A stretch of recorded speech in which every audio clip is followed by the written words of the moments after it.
Did you know there was once a Japanese Muslim Robin Hood who stole from the mafia and gave to the poor? You see, in 1911, Yutaka Tani was born in a small village in rural Japan. And when Yutaka was only 2 years old, the Japanese entered World War I. And so his family decided to flee from the country, moving to British-occupied Malaysia instead. There he spent his early years in the city of Kuala Terengganu, where he became accustomed to its culture and even learned to speak Malay fluently. Eventually, after finishing high school, he decided to study Islam and eventually became Muslim, taking the name Muhammad Ali ibn Abdullah. And soon after, he even married a local Malay woman who he had fallen in love with. The marriage wouldn't last, however, as a year later, Yutaka was sent a conscription letter by the Japanese government. He was forced to return to Japan and undergo a military inspection to see if he was suitable for the army. World War II was now only a few years away. When he was brought to the inspection center, the doctors began their standard procedures, taking his measurements, checking his eyesight and hearing, and seeing if he had any physical issue. But it just so happened that the doctors measured his height at just under 1.55 meters, the cutoff point for conscripts in the army. And in a moment of relief, Yutaka was released from the military. Around the same time, however, a few hundred miles away, an event was taking place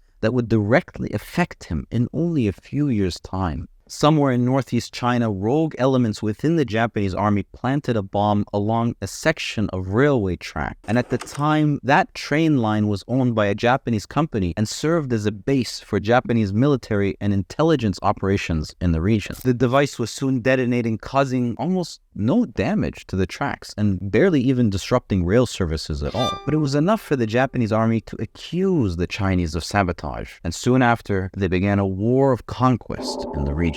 This event would later be known as the Mukdeng incident, and while he didn't know it at the time, it would change Yutaka's life forever. For the next few years, Yutaka continued to live in Japan, working in the industrial factories, while his family still remained in Malaysia. And one day during this time, Yutaka's youngest sister, Shizuko, was walking through a Chinese neighborhood in Kuala Terengganu. And while she was there, a group of Chinese gangsters saw her, and knowing she was Japanese, decided to get revenge for the Mukdeng incident that happened 2 years earlier. They kidnapped her and beheaded her before then taking her to the Japanese Shinto temple and placing it there on display for all to see. The local police were informed and they managed to recover Shizuko's head, and a local dentist stitched it back onto her body before returning her to her family for burial. The killer was eventually arrested and executed, but the damage had been done. Shizuko had been taken away from her family forever. The family then decided it was time to leave Malaysia and return to Japan, and when they arrived, Yutaka was shocked by the news of what had happened to his sister. All of a sudden, his cheerful mood subsided and was replaced with a burning anger. A deep-seated rage filled him. All he could think of now was avenging his sister. It was a pivotal moment in his life, and soon after he decided to head back to Malaysia on his own. It was the last time he would ever see his family again. Yutaka arrived back in Kuala Terengganu in 1934, and he began to reach out to some of his old Malay friends for help. Together they formed a group of vigilante bandits and began robbing the Chinese gangs in the city, taking as much as they possibly could and giving what they had stolen back to the poor. It was dangerous work, and there was no telling what the gangs would have done to him had he been caught. But Yutaka was on a mission to take whatever he could from these gangs, just as they had taken his sister from him. Soon after, they began expanding their operation outside of Kuala Terengganu, and for the next few years, they traveled from city to city up the Malay Peninsula, taking from the Chinese gangs wherever they found them. Stories about them began to spread across the country, and because Yutaka was fluent in the Malaysian language and a devout Muslim, everyone had assumed he was ethnic Malay.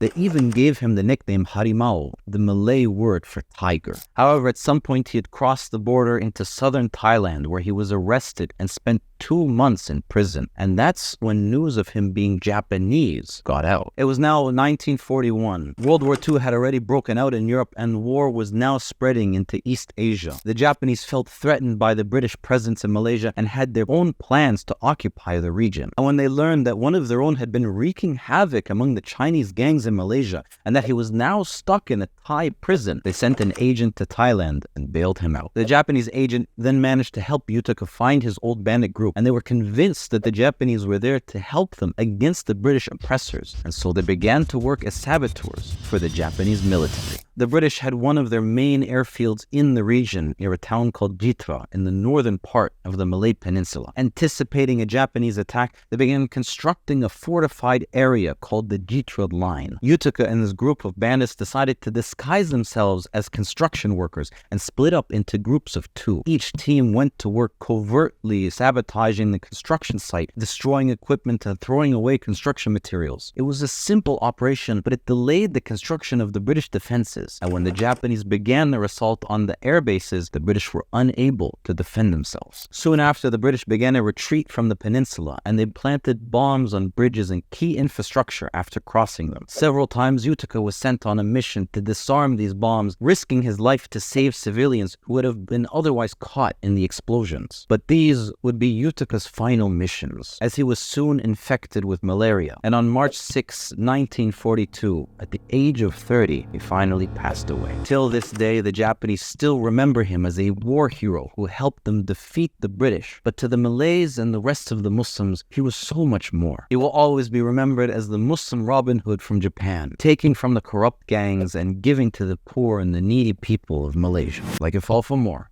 Muslim.